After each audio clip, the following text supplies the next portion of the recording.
అంత పాత బ్యాటరీ అయిపోయినట్టు అయిపోయింది, కొత్త బ్యాటరీ.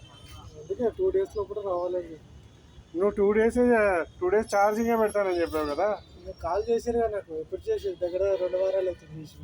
లేదు, నేను చెప్పినప్పుడు మీరు అన్నారు 2-3 రోజులు ఛార్జ్ అయిపడుతుంది, ఇది చల్లగా ఉంది అని. ఖచ్చితంగా రమ్మని చెప్పిన మీరు రాలేదు. రీప్లేస్మెంట్ ఈ బాస్ మాకు అది కాదు. రిప్లేస్ ఇస్తే నేను ఇచ్చేస్తాను, దీనిలో ఆరోగ్యం ఉంటుంది. పెట్టాను వచ్చింది పెద్ద మంగళవారం రోజు ఇది తీసుకొని మళ్ళీ ప్రాబ్లమ్ వస్తే మళ్ళీ తెచ్చుకోవాలి నేను. లేకపోతే ప్రాబ్లమ్స్ చెక్ చేసుకోండి. గుడ్ పెట్టాను వచ్చింది. మరి అట్లయితే రాకూడదు కదా, నువ్వు ఒక్క దాంట్లో నేను లో ఉంటేనే మార్చిస్తానని అన్నావు. మరి అన్నిట్లో లో ఉంది, మరి ఎట్లా? అన్నిట్లో ఎందుకు ఉంది ఇప్పుడు? ఓకే, ఇప్పుడు ఏమంటావు, రీప్లేస్మెంట్ కాదా అది? సరే, నాకు అది ఒకసారి గ్రావిటీ ఒకసారి చెక్ చేసి చూపిస్తాను. కానీ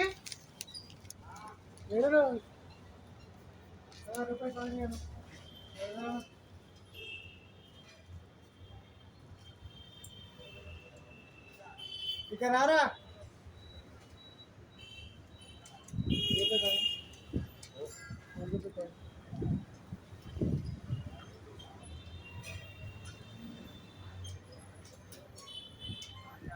అరే కానీ రూపాయి చిక్కి కడి ఇవన్నీ ఎట్లా వచ్చాయి? మీరు ఎంటర్ చేశారు ఇది లో స్పెసిఫిక్ గ్రావిటీ అని? ఇప్పుడు బ్యాటరీ నెంబర్ అవన్నీ ఎట్లా వచ్చాయి దాన్ని స్కాన్ చేశారా? ఇప్పుడు బ్యాటరీ నెంబర్ సిస్టంలో ఉంటుంది, మిషన్లో ఉంటుంది మావాడు. సరే, ఇప్పుడు మీరు ఈ బ్యాటరీ ప్రెస్ చేసినప్పుడు ఇది ఈ బ్యాటరీకి రిపోర్ట్ అని ఎట్లా తెలుస్తుంది? స్కాన్ చేస్తే నీకు అర్థం సార్. బ్యాటరీకి ఇవ్వం మేడం, దాని సైజ్ ఉంటుంది.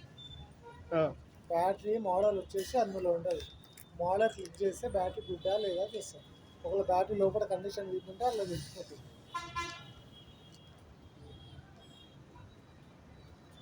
అయినా 12.6 ఉండకూడదు వోల్టేజ్, 13 పాయింట్ చేంజ్ ఉండాలి. ఎందుకంటే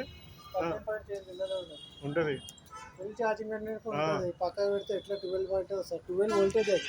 బ్యాటరీ 12 volts ఉంటుంది కానీ ఫుల్లీ ఛార్జ్డ్ అంత, కానీ గ్రావిటీ చూపించుకోండి.